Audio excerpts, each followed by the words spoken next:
आज हम एक बहुत ही रोचक विषय पे बात करने वाले हैं, जो कि कुछ लोगों के सवाल का जवाब भी है। कुछ लोगों का सवाल है कि क्या हमें बाल गोपाल को लाने से पहले कुछ विशेष तैयारी करनी होती है। तो जी बिल्कुल, हमें विशेष तैयारी करनी होती है। जैसे घर में जब किसी के घर में कोई छोटा मेहमान आने वाला होता है, तो माँ बाप कैसे पहले ही उसकी तैयारी करनी शुरू कर देते हैं, तो उसी तरीके से बाल गोपाल के साथ भी है, क्योंकि ये भी हम एक बच्चे के रूप में इनको लाने जा रहे हैं, तो उसकी भी हमें पहले से विशेष तैयारी करनी होगी। ये नहीं कि हमने किसी से सुना है, उन्होंने रखा हुआ है तो उनको अच्छा लगता है तो हम भी ले आए, नहीं, ऐसा नहीं। आपका अपना मन होना चाहिए। आप उनकी सेवा करने के लिए अंदर से बिल्कुल तैयार हो, तभी उनकी सेवा करने का फायदा है। किसी की देखा देखी लाने का कोई फायदा नहीं है। जैसे कि इसके लिए हमें कुछ नियमों में बंधना पड़ता है। अगर आप उन नियमों में बंध सकते हो तो आप जरूर लेके आए। ये नियम कुछ ऐसे नहीं है कि जी बहुत मुश्किल होते हैं जिनको हम निभा ना सके। नियम होते हैं कि जी हमें थोड़ा सा टाइम से उठना होगा, और उनका जो नहलाना है, उनका जो भोग है, ये और जो पूजा पाठ है, वो एक टाइम के ऊपर ही अच्छे लगते हैं। अब ये नहीं हम उठ रहे हैं 11 बजे और 12 बजे बाल गोपाल की सेवा कर रहे हैं, नहीं। इससे पहले हमें अपने आप को इस तरह से बदलना होगा कि हम उनकी जो सेवा है बहुत अच्छे तरीके से कर रहे हैं, क्योंकि हम इनको एक बाल रूप में लेके आ रहे हैं।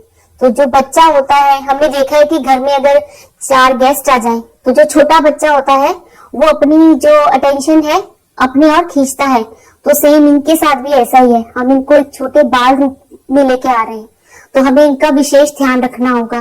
गर्मियों के हिसाब से इनके खाने पीने का और कपड़ों का ध्यान रखना होगा। सर्दियों के हिसाब से इनके कपड़ों का और खाने का ध्यान रखना होगा।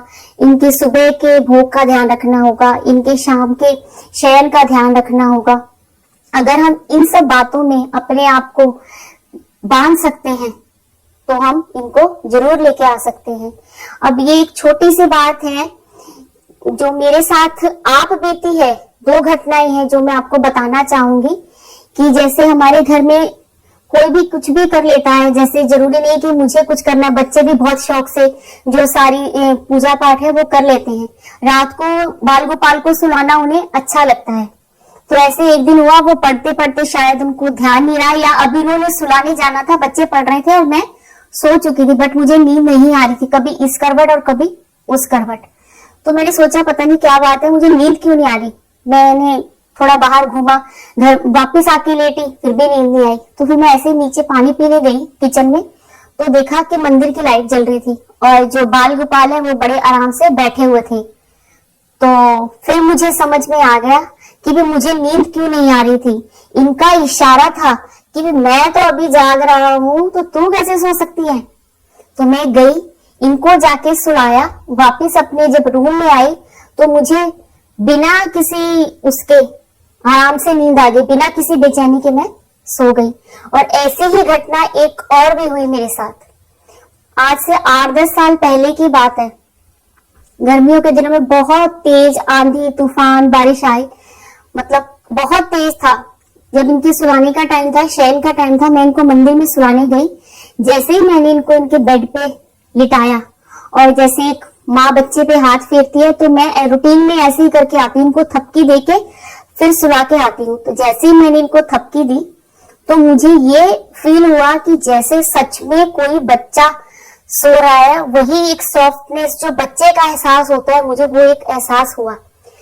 एकदम मैं कांप गई। मैं अपने कमरे में आई, अपने हस्बैंड से बताया, बच्चों से बताया, और मेरी आंखों से पानी निकलना शुरू हो गया और मैं रो रही हूँ। तो सबने कहा कि नहीं, भी सारा दिन हम इनके बारे में सोचते रहते तो ये होगा, लेकिन नहीं, वो एक ऐसा एहसास था जिसको एक्सप्लेन नहीं किया जा सकता। आज भी कभी बहुत तेज आंधी तूफान या बारिश आती है तो मुझे वही एहसास फिर से याद आता है। क्यों? क्योंकि हम इनको बिल्कुल बच्चे के रूप में ही रखते हैं।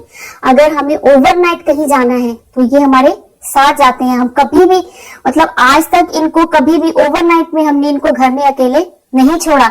और कहीं ऐसी मजबूरी है कि आप इनको नहीं ले जा सकते तो किसी को इनकी सेवा देकर जाते हैं।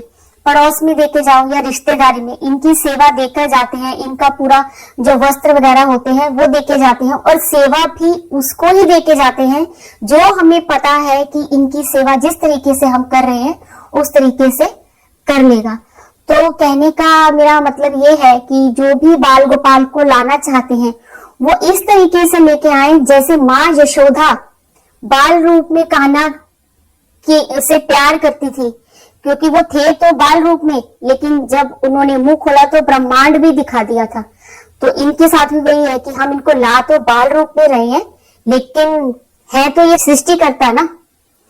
तो जो भी बाल गोपाल को लाने की सोच रहे हैं, एक बार और अपने मन में विचार लें कि अगर वाकई ही कुछ उनके मन में ऐसा भाव आ रहा है कि उनको बाल गोपाल लाने, और वो अपने आप से आ रहा है, किसी के सुनने मात्र से नहीं कि जी मेरे किसी फ्रेंड ने लिए हैं या किसी मेरे रिश्तेदार ने लिए हैं, नहीं, उससे नहीं। अगर आपके मन में ही ये भाव आ रहा है तो इससे अच्छी कोई बात नहीं है कि भगवान आपको अपनी सेवा करने का मौका दे रहे हैं। और जो इस बाल गोपाल की सेवा जिस भाव से आप ला रहे हो उस भाव से करते हो तो शायद वो बहुत ही भागों वाला घर और परिवार होता है जो इनकी सेवा करता है। तो अब सबसे यही रिक्वेस्ट करूंगी कि जो भी लेके आने की सोच रहे हैं एक बार दोबारा से विचार करें, और फिर इनको, कोई जल्दी नहीं है, आज आप विचार करो, 2 दिन बाद सोचो, 3 दिन आप विचार करो।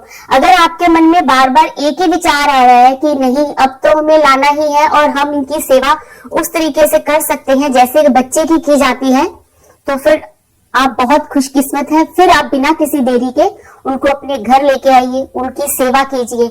आप लेके उनको बाल रूप में आ रहे हो, लेकिन है वो आपके स्वामी, आपको सेवा उनकी एक सेवक की तरह करनी है। तो ये था आज का सवाल और उसका जवाब। ऐसे ही और अच्छे अच्छे विषयों पे फिर से बात करेंगे। तब तक के लिए फिर मिलते हैं नई उमंग, नए उत्साह और नए विचारों के साथ। ठाकुर जी सब पर अपनी कृपा बनाए रखें। हंसते रहिए, मुस्कुराते रहिए।